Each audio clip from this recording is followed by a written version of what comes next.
Hey everyone, welcome back to our channel. If you're new here, please subscribe. I'd really love that if you're returning. How you doing? Grab your coffee, maybe some chocolate, and let's get into it, okay?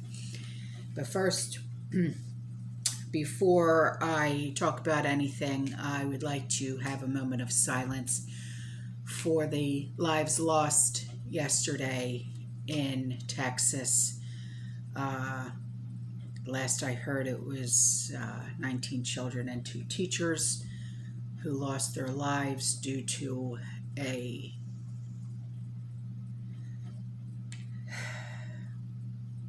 person who decided to take their lives. So, if we could just have a moment of silence, please.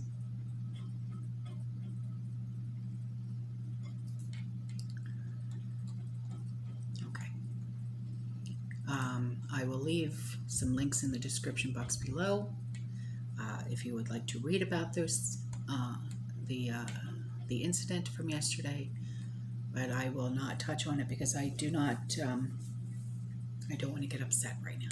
Okay, so I do have a lot of things that I would like to speak about today. Okay, and this is one of them. A subscriber has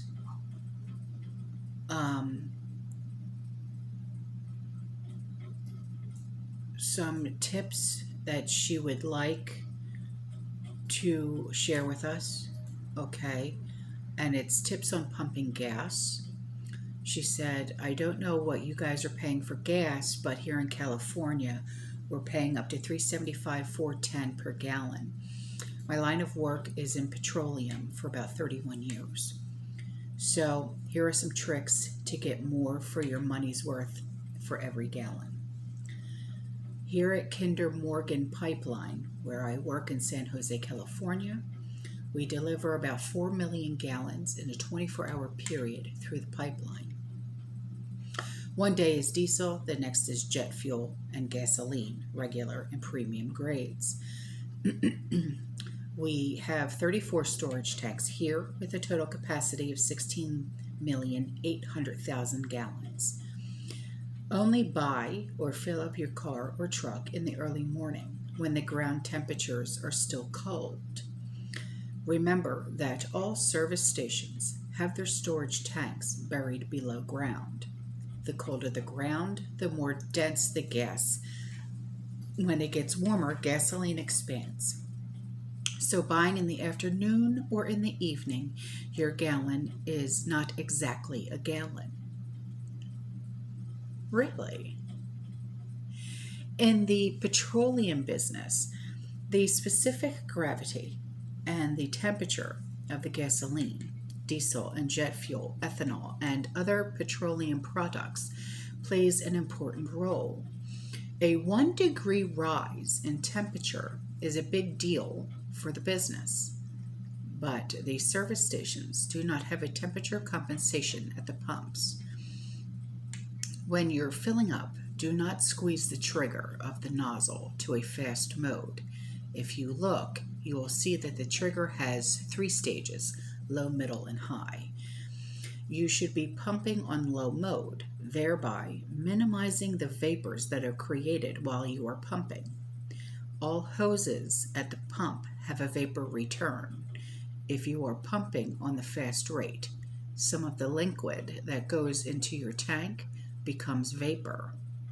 Those vapors are being sucked up and back into the underground storage tank, so you are getting less worth for your money. One of the most important tips is to fill up when your gas tank is half full.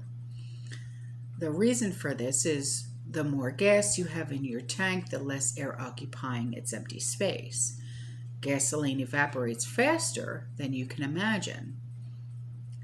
Gasoline storage tanks have an eternal floating roof, and this roof serves as a zero clearance between the gas and the atmosphere, so it minimizes the evaporation. Unlike service stations where I work, every truck that we load is temperature compensated. so that every gallon is actually the exact amount. Another reminder, if there is a gasoline trunk pumping into the storage tanks when you stop to buy gas, do not fill up. Most likely the gasoline is being stirred up as the gas is being delivered, and you might pick up some of the dirt that normally settles at the bottom. My, the things you learn.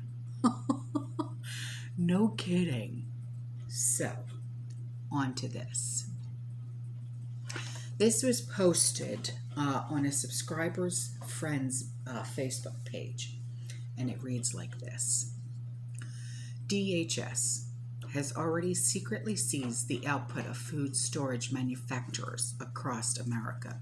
And as my company, HealthRangerStore.com, is in the food production and storable food industry, we are acutely aware of what's happening across that industry. We have confirmed that DHS has already seized the entire production of output of several large U.S. storable food manufacturers. And those companies were also forced to sign non-disclosure agreements in order to keep this fact a secret from the public. Yeah. Be careful. Observers will note that any food production company claiming to be unable to fulfill customer orders for many months at a time is actually under the control of DHS, forced to shift all output to the U.S. government. DHS is currently funneling tens of millions of dollars a month of storable food products into underground government bunkers and tunnels, while telling the public there's no need to prepare at all. Food recalls are also being staged by the FDA in order to confiscate massive quantities of food, which are redirected to government bunkers. Yeah, I know. I know. It's disgusting, is it not?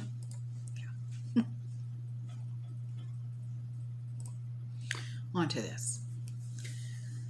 This is extremely important when it comes to our health, okay? And I will leave the link in the description box below for you, okay? Traditionally, the beta-casein in cow's milk, and casein is C-A-S-E-I-N, was the same as the primary protein in human milk. A2 beta casein. A2 beta casein protein is most natural to the human body and easily absorbed.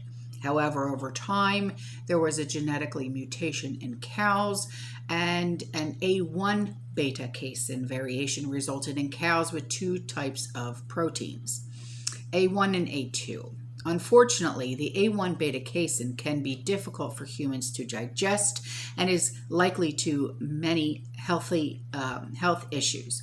14 years ago, Stephanie and Blake Alexander determined to breed the A1 beta casein gene out of their herd cows. The result today is that we have 100% A2 cows producing 100% A2 organic milk, A1 free. 100% grass-fed milk. Cows that eat only grass produce more nutrient-rich milk. 100% grass-fed organic dairy has significantly more omega-3s and the essential fatty acids that contribute to brain and eye health, especially in children. There is also a better balance of omega-6 to omega-3 in 100% grass-fed dairy, helping bring people's ratio closer to the 2:1 ratio considered optimal for human health. Now, CLAs, or conjugated linoleic acids, the healthy fats known for their evidence-based benefits, are highest in 100% grass-fed dairy, and we choose to leave the milk fat levels exactly as they are on the day of milking, giving you the weekly seasonal benefit of full fat. And the bonus to all of this nutritious goodness is that 100% grass-fed milk yogurt tastes so creamy and rich and delicious. And this was sent to me by a subscriber. So She is also an herbalist, just like Stephanie Joe. Okay, so that link will be in the description box below for you guys. Okay, so now on to this.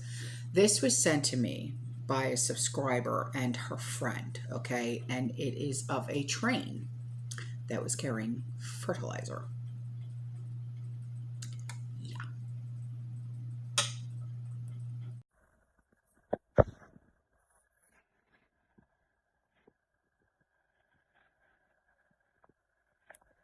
Holy crap, look at them all. Holy.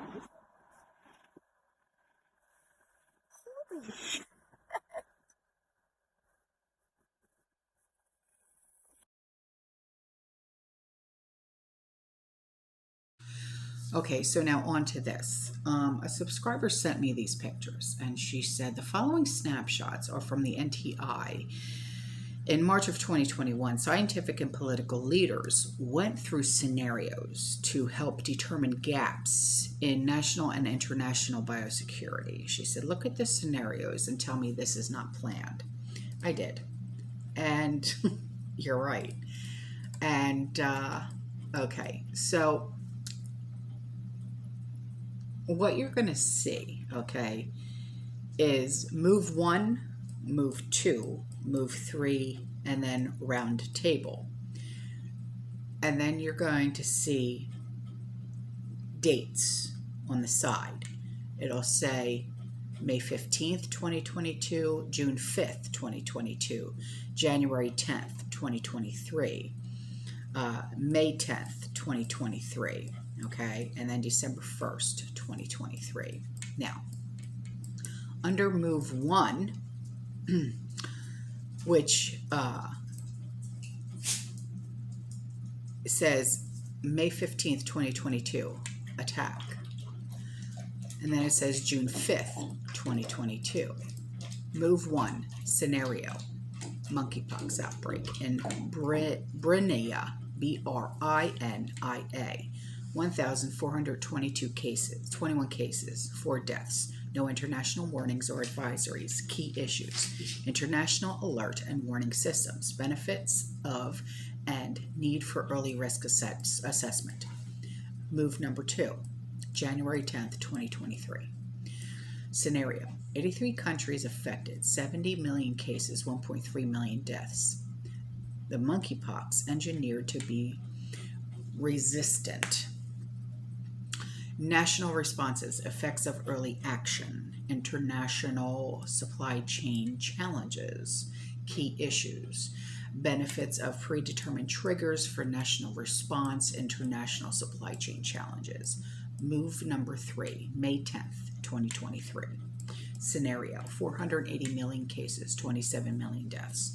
Revelation of terror group origins, infiltration of civilian biolab, key issues, biosecurity and governance of dual-use bioscience research. Then it says the last one, round table, which is December 1st, 2023. Scenario: 3.2 billion cases, 271 million deaths. Global differences in national responses contribute to significantly variable outcomes. Key issues: international financing for pandemic preparedness, and then measures to strengthen national pandemic preparedness capacity. Then this says, strengthening global systems to prevent and respond to high consequence biological threats. And it gives a small summary.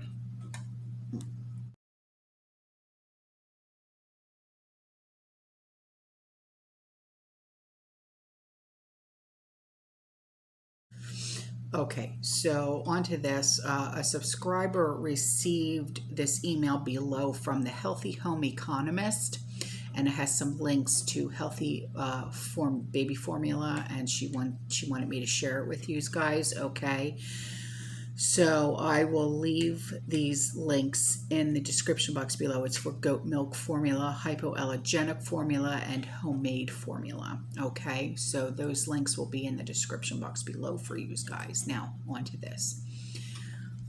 These two pictures came from Burbank, California, Walmart. She said, I live across the street.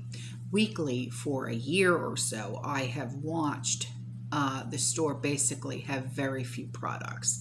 And when I asked if they are closing, the employee said, oh no, it's insane. And the prices soon, you just can't get anything else. And I also have a tiny 600 square foot apartment. So everyone who hasn't left this godforsaken state thinks I've lost my mind and I'm now a hoarder. No, you're not a hoarder.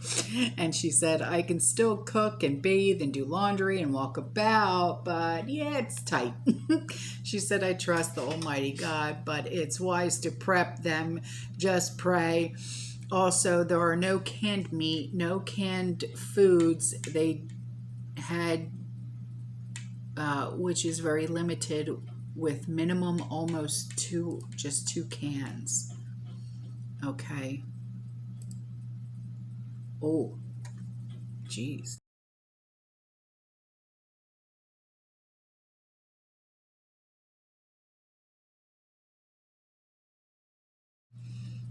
Commercial break.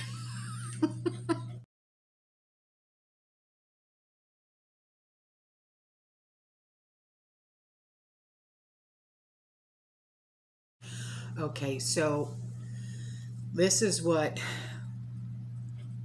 Potato said. He said, here's the situation, because he has a clue, right? When it comes to the gas prices, we're going through an incredible transition that is taking place. God willing, when it's over, we'll be stronger, and the world will be stronger and less reliant on fossil fuels when it's over. Potato said, seeming to justify or praise those sky-high prices Americans face at the pump.